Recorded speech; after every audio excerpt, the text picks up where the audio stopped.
Alright, what's up dudes? Today we're going to do another video on how to advance tandem. Unfortunately it's at the exact same track, just because that's the server that's populated right now and it's a good one to be in, with a lot of examples to follow people. It is in daytime though, so you'll be able to see a lot more, and I have changed the sound mixing. Everyone was talking about the music being too loud, so hopefully it's much less loud now and you can just mainly hear me. Just do some laps and see who's smooth.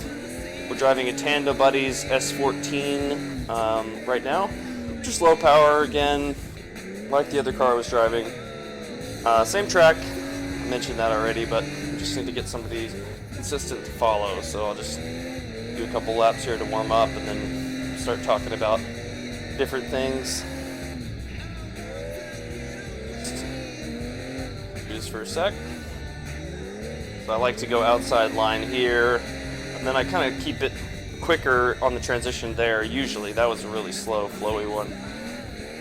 But I'm about to hit these guys, so I need to kill some speed, more angle. And they screwed up. Alright, go, go, go.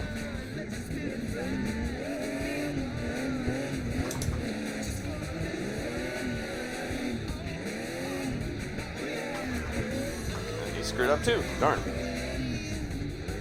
Alright, so outside line there, that's obviously the riskiest and coolest line because you could actually hit the guardrail there. It's not a fake guardrail or anything, but you want to be on the outside lane just so people can tuck up on you. Like I said in the other video, you know, I just like to give a nice lead so that the follow can be good. That's really key. If somebody's giving you a crappy lead line, it's very difficult to get close to them.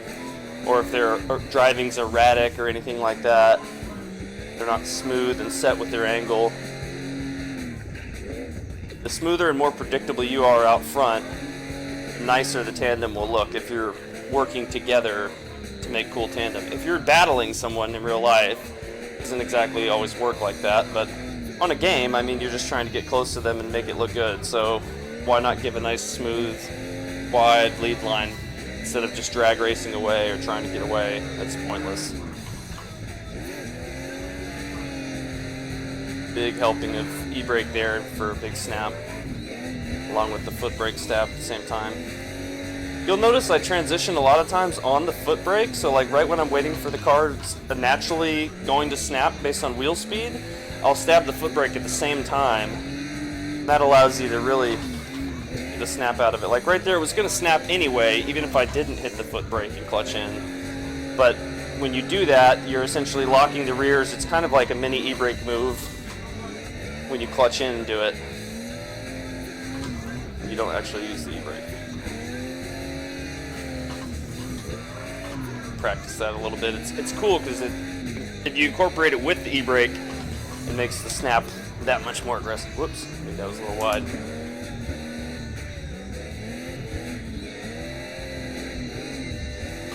Here, just little brakes. Alright. You guys have seen enough lead laps of the line I take, so just try to follow somebody here. Oh, cool. Let's see if this guy will pass me or not.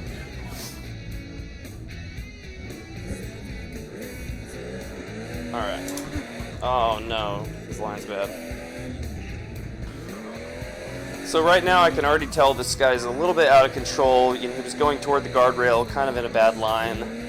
He has no grip in that car. I'm able to run him down very easily. I don't know why the other guy's going backwards. Half the trouble of trying to show you guys any techniques is finding someone who's consistent, who can just link every lap and like do it for multiple laps in a row. That's really tough to find, unfortunately. Some dudes are very good, but a lot of them are still learning. That's why it's great to tandem with your buddy to practice, you know, someone that's good. Get a lot more useful laps. These guys are not, they're too sketchy. Let's see the next guy. Oh, see, he's angle stalling like crazy. You could basically expect the spin out when you see that.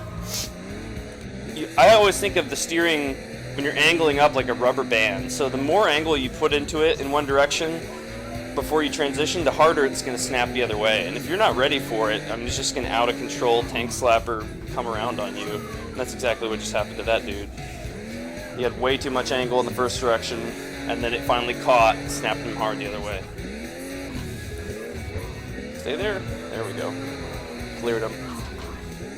Oop, didn't clear that. Alright, come on. Let's see if we can find somebody here. This is ridiculous. Everyone's in the pits or screwing up.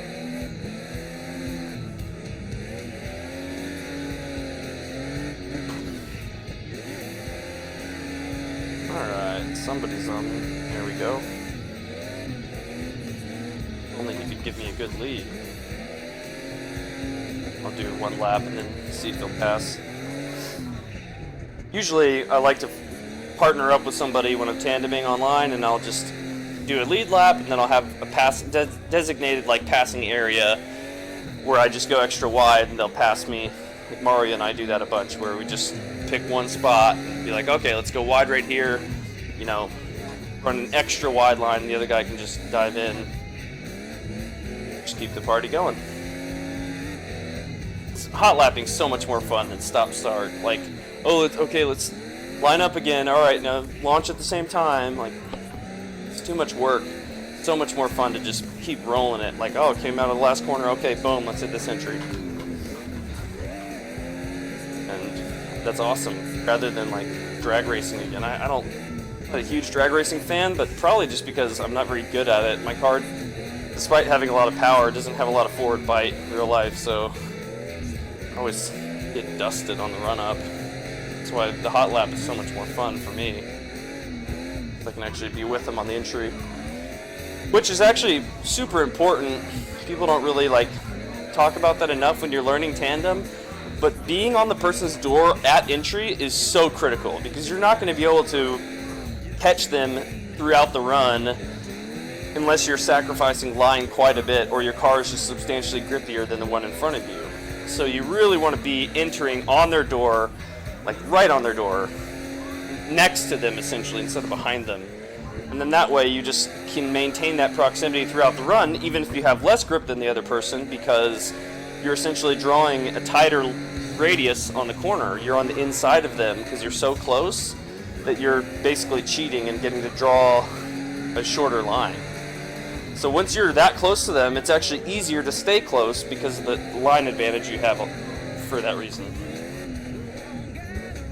If you're just behind them and you're driving their exact line, if their car's faster than you at all, you're just going to get gapped throughout the run. You have to sacrifice line at that point, and it will look like you're sacrificing line if you're behind them. But if you're next to them, you can't be in their car, so you have to be on an inside line relative to them. And that means that you're drawing a tighter circle, a shorter path. So you're going to be able to stay with them because of that. So, all right, let's see if this guy will pass. You go. You go. Oh, don't turn out. Go. Oh, now, Charlie. It's not dinner time yet. You hungry, hungry dog. Hungry, hungry hippo. Just staring at me right here. Alright, left foot brake on this dude. Finally get somebody to follow. Please don't screw up. Watching that front tire to know when he's going to transition. If you see him angle up more, you know he's about to throw it in the other direction. And you also want to watch their counter steer in general. Right there he overthrew it, and you see him correct with more angle. You want to watch the person's counter steer when you're tandeming, because that really tells you if they're in control of the car or not. If you see the front end pushing and doing a bunch of weird stuff, like he's getting a little sketchy right now, then you kind of know, oh, there's danger, I better back off, or I better really watch it or be ready on the brakes, because, you know, you don't want to get a wreck. Even though that is common in drifting, you want to try to avoid it as best you can. He's angling up too much right now, so coming into that corner, he's basically just angle stalling the car. There's really no reason to be pouring on that much angle. You want to angle up when you're trying to kill speed. When you're bleeding off speed, like on the entry right there, that's where you would throw big angle, and then you would dial it out as you come out of the corner, and then big angle again on the entry, boom. But then you dial it out as you're coming out of the corner, because you're gaining speed for the next corner. If you're just angle stalling and just back and forth wisefab crabbing it everywhere, you're going to be driving at 6 miles an hour, and it's really boring. You know, I like angle as much as the next guy. Trust me, I love throwing it backwards. But do that at entry, and then let your bite basically scrub speed and pull you back out of that backy. Don't just stall at the end of a corner or mid-corner. You don't need to be pouring on more angle once you're already set in the corner. That's just slow driving. Quick e-brake, get it there.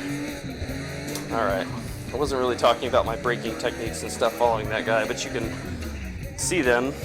And I also talked about that in the other video.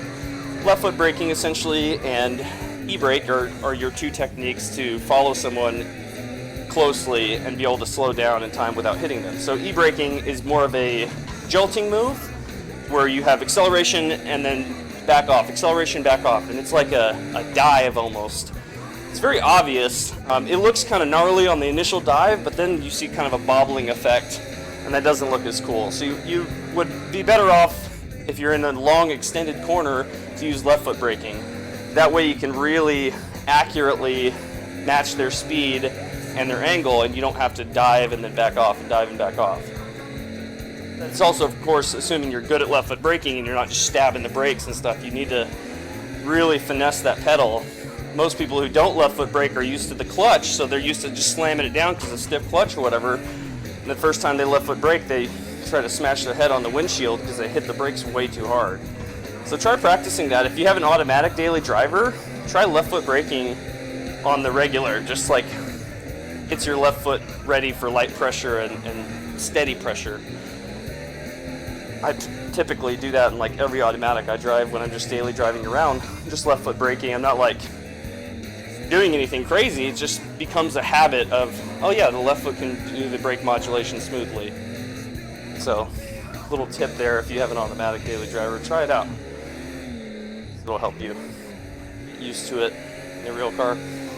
Alright, left foot brake stab, a little bit of e-brake to match the angle. This guy's a little slower and his countersteer's a little messy. He's understeering like crazy right there, as you saw, so paying attention to that front tire really tells you a lot about the attitude of the car. And he does not have it in total control. Way too late of an entry there.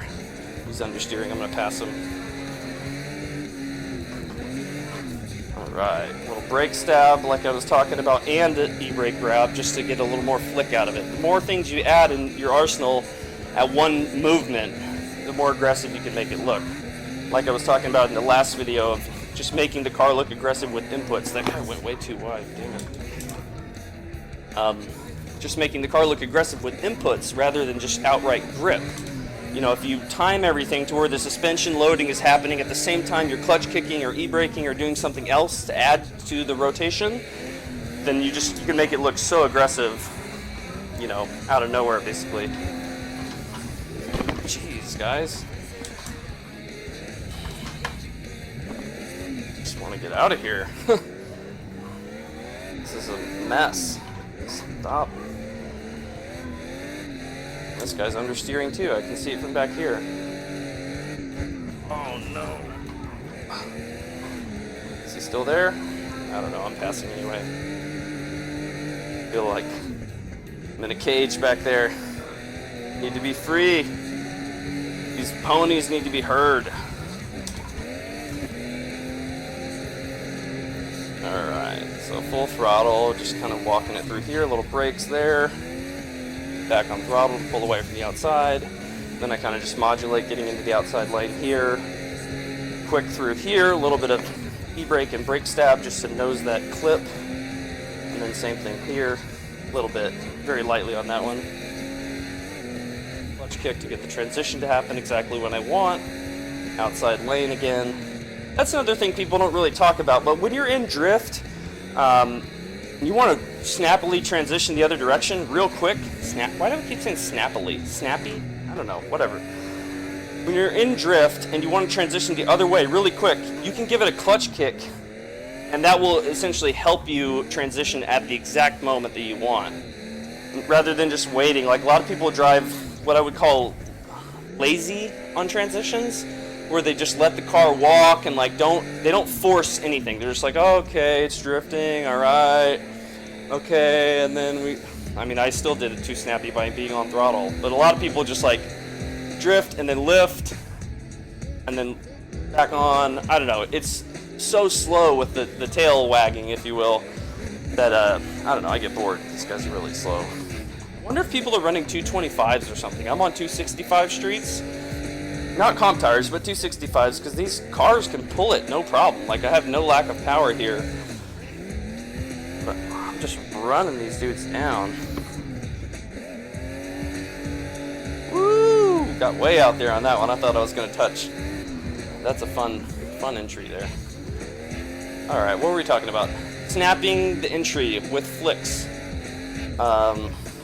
Throwing an e-brake grab and a brake stab at the same time, as well as when the car's naturally going to transition. Like, you kind of feel that in the steering, right? You know, okay, it's going to transition now. I don't know how to explain it other than the steering feel, which I can't really articulate that well. But basically, you feel the steering stiffness, and you know when you're drifting that it gets lighter, and basically you can feel that change as you transition. So once you're getting ready to transition naturally, you can add in that brake stab and the e-brake grab and make that happen all much more quickly. Why you wreck, just stay still. People can go around you. If you keep rolling, you're a wild card. No one knows what's going to happen. Alright, brake stab and e-brake. See that? Just a quick flick there by incorporating both of those at the same time. Same thing here. Not as aggressive because we're going uphill. Doesn't look as cool. Brake stab. And notice I am clutching in every time I'm doing this brake stab because that's reducing the rear wheel speed really quickly. It's essentially making the rears act like I'm e-braking because I'm clutching in, so they can slow down a lot. And since they're already sliding, the wheel speed change happens very easily. It's not like you're hooked up and just braking. So when you clutch in and e-brake brake like that, it effectively is like an e-brake move. But with an e-brake move, you're always extending to a wider position on the track. That was way too late, dude. Way too late right there. He angle stalled in the first direction and then had a terrible entry. He keeps doing it. Like I talked about in the last video, if you really want to precisely wall ride and you want it to snap, you go low angle in the first direction and then snap it hard where you want to go. He's just angling up, and then you have to wait for all that angle to come back, and you can't get the transition timed right on the next direction, so don't do that. Light angle, then boom, transition. If you just flow it everywhere. This guy's asking if I'm making a video. Yeah, I actually am right now, and you're in it. What was I saying? Okay, so light angle and then big transition. You don't want to be flowy angle everywhere. It just kills all your speed. So here, I'm going to go light angle there, and then big, well, that was a light flick, and I ended up screwing it up anyway. Do it again. But that guy throwing it towards the wall with the nose of the car, way too much angle, just made it, impossible to follow, essentially. It's just a huge angle stall before the actual entry. And I will admit, it is fairly difficult to learn that, because when you're going at low angle toward the wall in the first direction, you really have to modulate your throttle and know how much bite your car has, because it's possible, it's fairly easy if you don't know it yet, to straighten out, because you're actually just barely keeping the wheel speed up. I mean, say you're doing 60 miles an hour, your rear tires are doing 70 or 75, just barely loose, okay, not like smoking them out. And that's hard to modulate. You really have to learn that grip and drift line that you cross, that you're balancing there before you throw your big flick. But man, it makes it look cool when you get it right. It's also a lot easier to do all of this with a very responsive power band. If you have a huge turbo, it's so difficult to get that wheel speed just right, because really drifting is all about dialing in your wheel speed for any given situation. So the more accurately you can do that with a good wide power band that's responsive, the better. That's why V8s are so popular, because you can kind of just do whatever you want with the wheel speed at will. You don't have to worry about a turbo. You just roll into it and it's there. They're also much less fun to drive, in my opinion, but they are easier. I screwed up right there. Alright, let's do another few laps here and see what else I can think of to talk about. We talked about wheel speed on transition. You want to keep it lower, that way the car reacts more quickly to what you want it to do. Don't do... Man, really like to get some smooth laps here. A lot of wrecks in the server. So wheel speed on transition, keep it in check. Don't just smoke it out, because you're going to get the car out of hand and you're not going to be able to stop the wheel speed. You're going to have to wait for it to come back down, or clutch in and brake for it to come back down. That's all about side bite there, is letting your wheel speed back down so that you can get grip out of the car.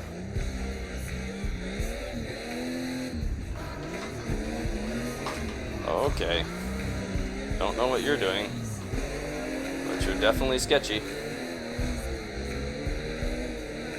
It's lagging a little bit too.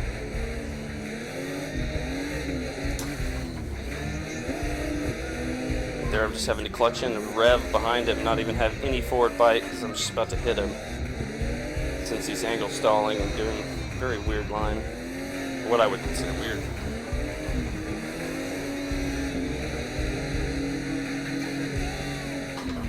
Oh, don't pull out of drift.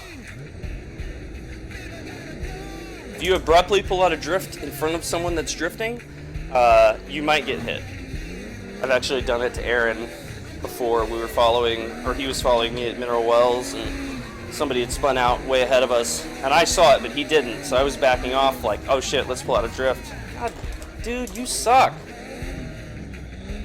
Seriously. Driving like crap in front of me, and then I try to pass you and just hit me immediately. Just get out of here. Have some track etiquette.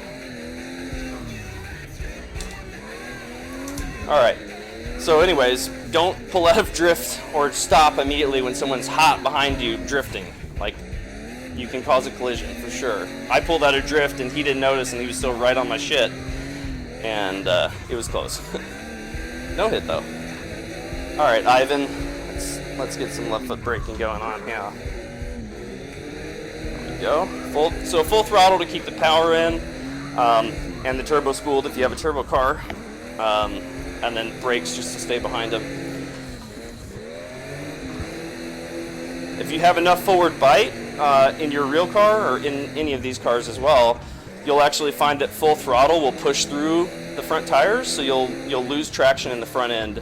You'll need to upgrade to a better tire, or just be a little easier on the throttle, because it can literally just launch you straight and make the front end unresponsive to steering. My car doesn't really do that, but I've driven cars that can do that.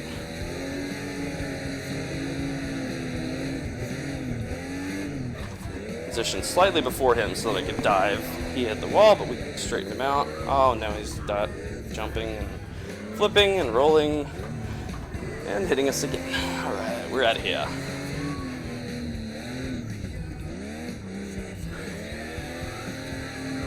Well, looks like it's slim pickings now for following. I see 3 other people on track, and those are the dudes that just kept wrecking behind me, so probably not going to slow down to follow them. Just talk a little bit more, do a few more laps. Talked about wheel speed on transition, talked about left foot braking, talked about e-braking and how it surges and whatnot when you're following someone, how you should really try to left foot brake when you can. If you have a whole lot of quick transitions, you can't always left foot brake throughout all of that. Sometimes you have to use the e-brake in there just to make the pivot happen exactly you want.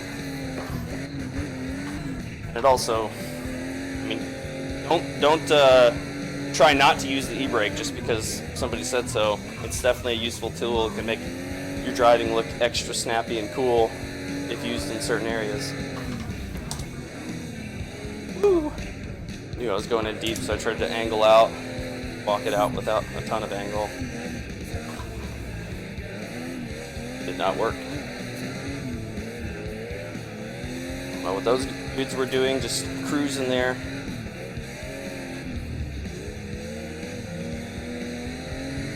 Well, hopefully you guys heard that a lot more clearly this time, and you're able to see more of the track now that it's a daylight setting on the server. I wish I had a few better examples to follow, but maybe we'll do another video of any specifics anybody wants covered. I read all those comments, so I appreciate you guys enjoying it and appreciate the feedback. Hopefully, like I said, that the music is a little lower this time. I changed the mixing settings in OBS, so it should be a little better. But yeah, if you have anything specific you want to see or you want me to explain, I'd be happy to do so. Or we can just talk about different tracks or cars. I can demonstrate the line and go tandem with someone good, add another track. Obviously, we already covered this one, but it was dark. But yeah, thanks for watching. And I hope you enjoyed that and learned something.